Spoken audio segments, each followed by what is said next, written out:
சுகு, நீ அந்த மாமி கிட்ட அதிகமா வச்சுக்காதம்மா. ஏங்க ஹாய். படிங்க.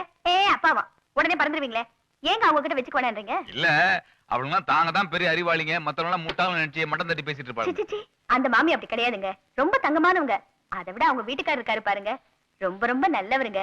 அவர் பொண்டாட்டிக்கு எவ்வளவு மரியாதை கொடுக்கறாரு தெரியுங்களா? ராவணா, அவன் பொண்டாட்டி முறவாசல் பண்ணிட்டு இருக்கான், அவனை போய் பெருமையா பேசிட்டு இருக்க நீ. மத்தவங்கள பத்தி நல்லது சொன்னா உங்களுக்கு பிடிக்காதே, நீங்க மட்டும் இன்ஜினியர் அது இதுன்னு போய் சொல்லலாம். A farmer had a busy hen. Busy இல்லப்பா, புஷி ஹென். இல்லம்மா, பிஸி தான்மா அது. அப்படி சொல்லக்கூடாது டாடி, புஷி தான். என்னது உன் பொண்ணு இப்படி அடம் பிடிக்கிறா? என்ன மட்டும் தான் நீங்க ஏமாத்த முடியும், உங்க பிள்ளைங்களை நீங்க ஏமாத்தவே முடியாது. சாப்பிடுங்க. என்னது நீ பண்ணதா? ஆமாங்க. என்ன அந்த மாமி வீட்ல ம். எப்படி திட்டம் போட்டு குடும்பம் நடத்துறாங்க தெரியுமா? இல்ல, அவங்க பையன் இன்ஜினியரிங் படிக்கிறதுக்கு இப்பவே பேங்க்ல பணம் போட்டு வச்சிருக்காங்களாம். அப்படியா? அப்புறம் அவங்க பொண்ணு நம்ம பொண்ணை விட 2 வயசு தாங்க பெருசு. அதுக்குள்ளே அவ கல்யாணத்துக்கு 1 லட்சம் ரூபாய் பிக்ஸ்ட் டெபாசிட்ல போட்டு வச்சிருக்காங்களாம். அது இல்லாம மாசம் மாசம் வேற பணம் கட்டுறாங்களாம். கட்டட்டுமே, என்ன அதுக்கு போ.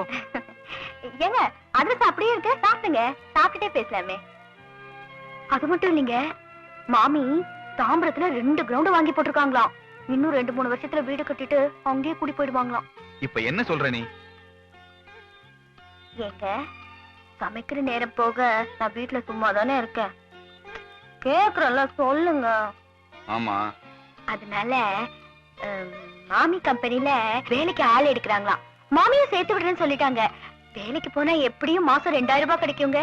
உங்க சம்பளத்துல அப்படியே குடும்பத்தை பாத்துக்கிட்டு என் சம்பளத்துல அப்படியே குழந்தைங்க பேர்ல ஆளுக்கு 1000 ரூபாய் பேங்க்ல போட்டோன்னு வச்சுக்கோங்க. நாளைக்கு நமக்கு எதிர்காலத்துல பிரச்சனையே இருக்காதுங்க. சுகு, என்ன பொறுத்த வரைக்கும் பொண்டாட்டி வீட்டை கவனிச்சுக்கிட்டு பிள்ளைங்களை நல்லா பாத்துக்கணும். வேலைக்கு போய் களைச்சு வர புருஷனுக்கு வாய்க்கு ருசியா சமைச்சு போட்டு சந்தோஷமா வச்சுக்கணும். இதான் என் பாலிசி. நாம 2 பேரும் வேலைக்கு போயிட்டோன்னு வச்சுக்கேன், பிள்ளைங்க 2 அனாதை ஆயிடும், வீடு லாட்ஜி ஆயிடும். அண்டர்ஸ்டாண்ட்? ஏங்க மாமி வீட்டுல 2 பேரும் வேலைக்கு போயிட்டு பிள்ளைங்களை நல்லபடியா வளர்க்கலையா? இது வார், அவங்க ஃபேமிலி வேற, நம்ம ஃபேமிலி வேற. அடுத்தவங்களை பார்த்து நம்ம சூடு போட கூடாது, ஞாபகத்துல வச்சுக்கோ. ஏண்டி, என்ன தைரியம் இருந்தா என்கிட்டயே வேலைக்கு போறேன்னு சொல்லுவேன். இந்த ஐடியா உனக்கு யாரு கொடுத்தா? யாரு கொடுத்தா? பக்கத்து வீட்டுல புதுசா குடி வந்திருக்காள் அந்த மாமி கொடுத்த ஐடியாவா? இல்ல. வேற யாரு? அக்கம் பக்கத்துல குடி இருக்காளுங்களே உன் ஃப்ரெண்ட், அவ்வளவு கொடுத்த ஐடியா? ஐயோ இல்ல. வேற யாரு கொடுத்தா? நானே சிந்திச்சேன். இந்த வார், ஒரு வீட்டுல 2 பேர் சிந்திக்க கூடாது. அதே மாதிரி ஒரு வீட்டுக்கு 2 வாசப்படி கூடவே கூடாது. புருஷங்காரன் சிந்திக்கணும், பொண்டாட்டிங்கிறவாத ஃபாலோ பண்ணணும். புரியுதா? இது எத்தனை? 2. இது 1. 2ஐயும் சேர்த்தா 3. இல்ல 4. 2, 1, 3 தாங்க வரும். அது பள்ளிக்கூடத்து கணக்கு, இது புருஷன் கணக்கு. புருஷன் சொன்னா 2, 1, 4. இப்ப சொல்லி எத்தனை? 4. இத நீ கடைசி வரைக்கும் ஃபாலோ பண்ற. அப்படி ஃபாலோ பண்ணேனா பீச்சுக்கு பக்கத்துல கண்ணகி சிலை இருக்கு பத்தியா, அங்க என் பொண்டாட்டியும் பத்தினின்னு உனக்கு ஒரு சிலை வைப்பேன். இதுல நீ ஏதாச்சும் மிஸ் ஆன அப்படியே கண்ணமாப்பட்ட சுடுகாட்டுல கொண்டு வச்சு உன்னை உசுரோட சமாதி ஆக்கிடுவேன். புரியுதா? Door lock. அப்புறம் வேலைக்கு போறேன்னு சொன்ன பத்தியா, அத அம்புட்டையும் மனசுக்குள்ள போட்டு புதைச்சிடுற. என்ன மச்சான், என்னைக்கு அந்த மாமி நம்ம வீட்டு பக்கம் வந்துச்சோ அப்பவே ஏதோ நடக்க கூடாது, நடக்க போகுதுன்னு பயந்தேன். அதே மாதிரி அந்த மாமி ஒரு பாம்பு போட்டு போயிட்டாடா. என் பொண்டாட்டி வேலைக்கு போகணும்னு சொன்ன உடனே நான் அப்படியே டர்ராய் போயிட்டேன்டா. மச்சான், இந்த விஷயத்துல நம்ம ரொம்ப உஷாரா இருக்கணும்டா. வேலைக்கு போகணுங்கிற தப்பான ஆசையெல்லாம் அதுக்கு வரவே கூடாது. கடைசி வரைக்கும் சோத்துக்கும் துணிக்கும் நம்ம கிட்டயே கையேந்திக்கு நிக்கணும். அப்பதான் பயம் இருக்கும்.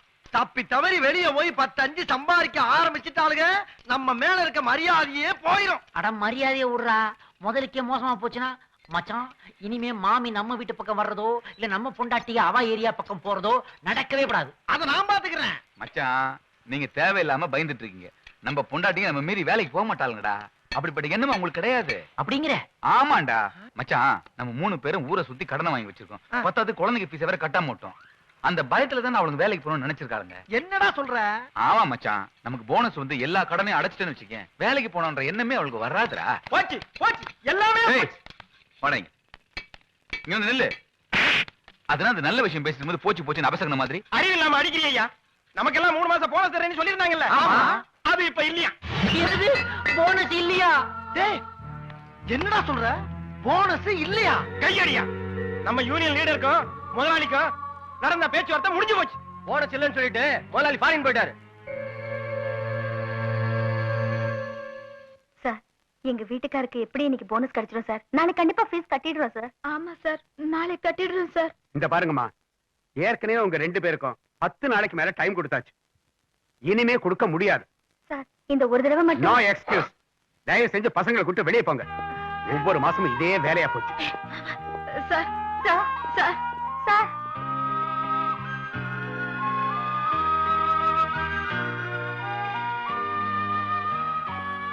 என்னக்கா இப்பதான் ஸ்கூலுக்கு போனீங்க, அதுக்குள்ள திரும்பி வந்துட்டீங்க? என்ன லீவா? ஃபீஸ் கட்டலன்னு திருப்பி அனுப்பிட்டாங்கடி. ஐயோ, இப்ப பார்த்து நம்ம வீட்டுக்காரங்களுக்கு போனஸ் வேற வரலையாமே. என்னது, போனஸ் வரலையா? என்னங்க விளையாடுறீங்களா? ஏற்கனவே நான் பிரின்சிபலோட கை கால் பிடிச்சி நாளைக்குள்ள எப்படியாவது பணத்தை கட்டிடுறேன் பெர்மிஷன் வாங்கிட்டு வந்திருக்கேன். இப்ப போய் பணம் இல்லைன்னு சொன்னா என்ன அர்த்தம்? நாளைக்கு பணம் கட்டலன்னு பசங்களை ஸ்கூல்ல விட்டு வெளியே அனுப்பிச்சா நான் என்ன பண்ணுவேன்? ஏமா நான் வேணும்னே வேண்டாம் சொல்லிட்டு வந்த மாதிரி பேசிட்டு இருக்க. அந்த யூனியன் தலைவர் கடைசி நேரத்துல கழுத்து அறுத்துறான். அதுக்கு நான் என்ன பண்ண முடியும் சொல்லு? சரி, போனஸ் வரலன்னு தெரியுமில்ல, பசங்களுக்கு ஸ்கூல் ஃபீஸ் கட்டணும் ஞாபகம் இருக்கா இல்லையா? அங்க யார்கிட்டயாவது கடனாவது வாங்கிட்டு வந்திருக்காங்கல்ல. ஆமாமா, கேட்ட உடனே பணத்தை கொடுக்கறதுக்கு அவன் கையில பணத்தை வச்சு காத்துட்டு இருக்கான். போ உள்ள. ஏங்க, ஒரு பொறுப்புள்ள குடும்பத்தை பேசுற பேச்சா இது? ச்சே, இதுக்குதான் நான் அடிக்கடி சொல்றது சம்பள பணத்தை ஒழுங்கா கொண்டு வந்து கொடுக்கன்னு. கேட்டாதானே? இப்ப அந்த பணம் இருந்திருந்தா என் குழந்தைகளுக்கு ஸ்கூல் ஃபீஸ் கட்டிருப்பேன்ல, இந்த பிரச்சனையே வந்திருக்காதுல்ல. ஏய், என்ன பேசுற நீ? இப்படி எல்லாம் நடக்கும் எனக்கு முன்னமே தெரியுமா? தெரிஞ்சுக்கோங்க, முன்ன பின்ன என்ன வரும்னு யோசிக்கிறவன் தான் குடும்பத்தை. முன் யோசனை இல்லாத உங்களுக்கு எல்லாம் எதுக்கு குடும்பம்? குழந்தை குட்டிங்க. ஏய், வார்த்தை அளந்து பேசு. குழந்தைக்கு ஃபீஸ் கட்டணும் அவ்வளவுதானே? உன்னை ஒரு வாரம் படுத்துக்கோ, ஏற்பாடு பண்றேன். ஆமா, ஒரு வாரம் வரைக்கும் விட்டு வைக்கிறதுக்கு உங்க அப்பா விட்டு ஸ்கூல் பாருங்க. ஏய், விட்டனா பல்லுக்குலாம் எகிரிடும். இது துமுறா? இவ்வளவு அக்கறையா பேசுறவனி காதுல மூக்குல இருக்கிறத கழட்டி வச்சு குழந்தைக்கு ஃபீஸ் கட்ட வேண்டியதானே? காது மூக்குல இருக்கிறதெல்லாம் கைட்டு வச்சு ஃபீஸ் கட்டுறதுக்கு ஆம்பளை நீங்க எதுக்கு வீட்ல இருக்கீங்க? ஏய், ஏய், என்ன வரவர விட்டா தூரா பேசிட்டே போற நீ? பணம் இருக்கிற மனுஷனை கழட்டி ஆக்க முடியும்? இத பாரு, ஒரு வருஷம் குழந்தைங்க படிக்கலாம் பரவாயில்ல, மனுஷன் டென்ஷன் மட்டும் ஆகாத சொல்லிட்டேன். இதுமோ இவளுக்கு தான் அக்கறை இருக்கிற மாதிரி பேசிக்கிட்டு இருக்கான். அறிவு கட்ட.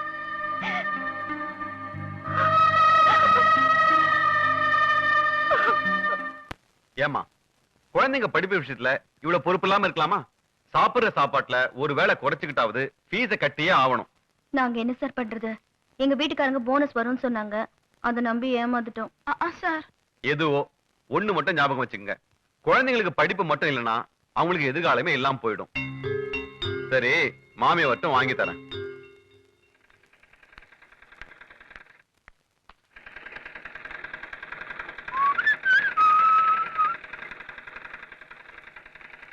என்ன பிள்ளைங்களா, படிச்சிட்டு இருக்கீங்களா? வெரி குட், வெரி குட், நல்லா படிங்க.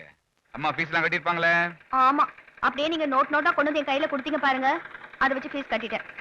சுகு, ஃபீஸ நீ கட்டினா என்ன, நான் கட்டினா என்ன, எல்லாம் நம்ம குழந்தைங்க தானம்மா. இதுல ஒண்ணும் குறைச்சல் இல்ல. சுகு, நேத்து நான் உன்னை அடிச்சனே, அந்த கோவம் தானே உனக்கு? பாத்தியா கண்டுபிடிச்ச மாம? சுகு, இது வரைக்கும் நான் உன்னை கை நீட்டி அடிச்சிருக்கேனா? நேத்து மட்டும் எதுக்கு அடிச்சேன்? எனக்கு போனஸ் வரலங்கிற வெறுப்பு. அதை புரிஞ்சுக்காம நீ வார்த்தை 2 அதிகமா விட்ட. இதுல எத்தனை பஸ் காய் உன்னை கை நீட்டி அடிக்க வேண்டியதா போச்சு. சுகு, இனிமேல் நமக்குள்ள எந்த பிரச்சனையும் வராது, கோச்சுக்காத. ஆமா, கம்மல் காதலே இருக்க, ஃபீஸ் எப்படி கட்டின? கடன் வாங்கினேன். கடன் வாங்கினியா?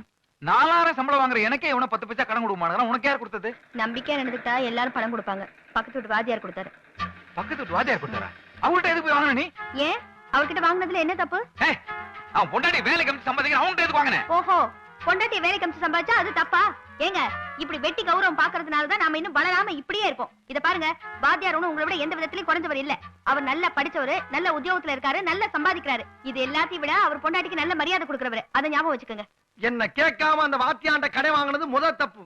அதுக்கப்புறம் அவனை காரணம் காட்டி எனக்கு பணிவடை செய்ய மாட்டேங்கிறது 2வது தப்பு. இப்படி நீ தப்பு மேல தப்பு பண்ணி போய்கிட்டு இருந்த, உனக்கு அந்த வாத்தியானுக்கு சேர்த்து மிதி விழுகும். இத பாருங்க, நீங்க என்ன பத்தி என்ன வேணாலும் பேசுங்க, நமக்கு அவசரத்துக்கு கடன் கொடுத்து உதவுன அந்த வாத்தியாரை பத்தி எதுவும் பேசாதீங்க. அவரு நமக்கு தெய்வம் மாதிரி. இது தெய்வமா? ஆமா. ஏண்டி, சில்லற காசு 2000 ரூபாய் கொடுத்தன உனக்கு தெய்வம்னா, 10 வருஷமா உனக்கு சோறு போட்டு துணிமணி எடுத்து கொடுத்து 4 புள்ள பாக்கியம் கொடுத்திருக்கனே, நான் யாரு? யாரு? புறம்போக்கா? சொல்றி, பொறுக்கியா? ஏய், இந்த கிச்சுக்கால் வேலையெல்லாம் என்கிட்ட வச்சுக்கிறாத. ஒத்த கால தனியா வெட்டிப்பிடி உன்னைய. என்ன ஆட்டுற? 2 காலையும் வெட்டிப்பிடி வண்டி, அப்புறம் வண்டி வச்சுதான் தள்ளிட்டு போனோம். இனிமேல் அந்த வாத்தியா வீட்டு பக்கம் போன கண்ணம்மா பட்ட ஞாபகம் இருக்குல்ல? கண்ணகி சிலையா கண்ணம்மா பட்டியாங்கிற திங்க் பண்ணிக்க. வரட்டா?